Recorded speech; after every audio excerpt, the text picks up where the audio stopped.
సమాజ శాస్త్రంలో మనం వివరణ ఇచ్చుకుంటున్నటువంటి చాప్టర్ పేరు వెట్టి చాకిరి. సో వెట్టి చాకిరి అనేటువంటిది సమాజంలో అతి దుర్మార్గమైనటువంటి శ్రమ దోపిడీని గుర్తు చేసేటువంటి ఒక చర్య.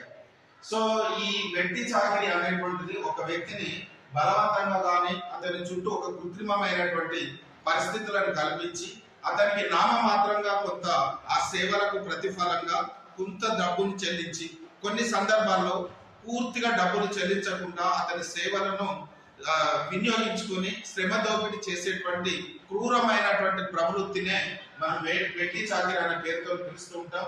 సో ఈ వెట్టి చాకిరి అనేటువంటిది మన దగ్గర వచ్చేసి 3 రకాలుగా ఉంది. అది సర్బాహి పద్ధతి, బగేరా పద్ధతి, పరవర్త పద్ధతి. సో సర్బాహి పద్ధతి అనేటువంటిది మనము నిజాం కాలంలో చూసే వాళ్ళం.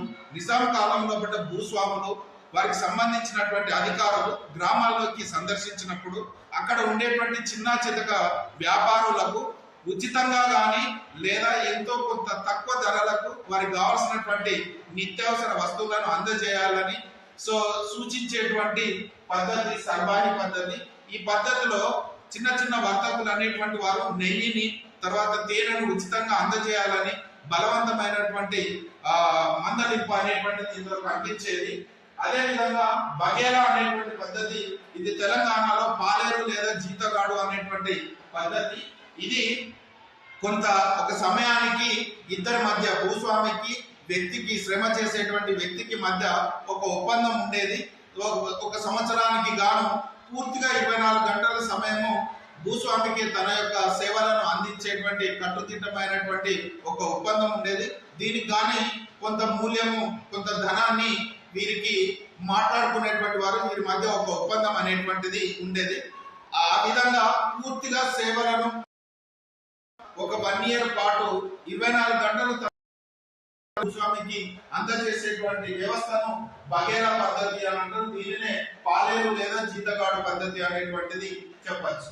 ఇకపోతే పరవర్త పద్ధతి, పెద్దవారే కూడా అంటే చిన్న పిల్లలను ఇళ్లలో బట్టలు ఉతకడానికి కానీ లేకపోతే ఇల్లు ఉడవడానికి కానీ సో ఇంటిలో ఉండేటువంటి వంట వస్తువులను తోమడానికి కానీ ఇట్లా చిన్న పిల్లల చేత శ్రమ చేయించుకొని తల్లిదండ్రులకు ఏదో నామమాత్రంగా మాత్రమే కొంత వేతనాన్ని అందజేసేటువంటి చర్యను ఇది పరవర్త పద్ధతి అంటారు. ఈ పద్ధతి కూడా నిజాం కాలంలో కూడా కనిపించేది.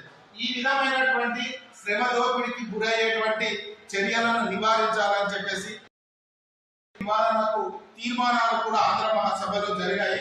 అందులో 1930లో మెదక్ జిల్లా మొట్టమొదటి, అదేవిధంగా 1937లో నిజామాబాద్ లో 6వ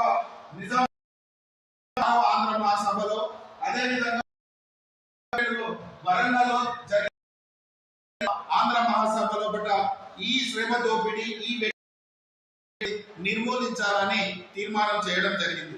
తెలంగాణలో కూడా సో ఈ వెట్టి చాకిరీని నిర్మూలన కోసం ఉద్యమం చేపట్టినటువంటి వ్యక్తుల్లో ప్రముఖ వ్యక్తులు భూపతి రెడ్డి, బద్దం ఎల్లారెడ్డి, అదేవిధంగా భాగ్య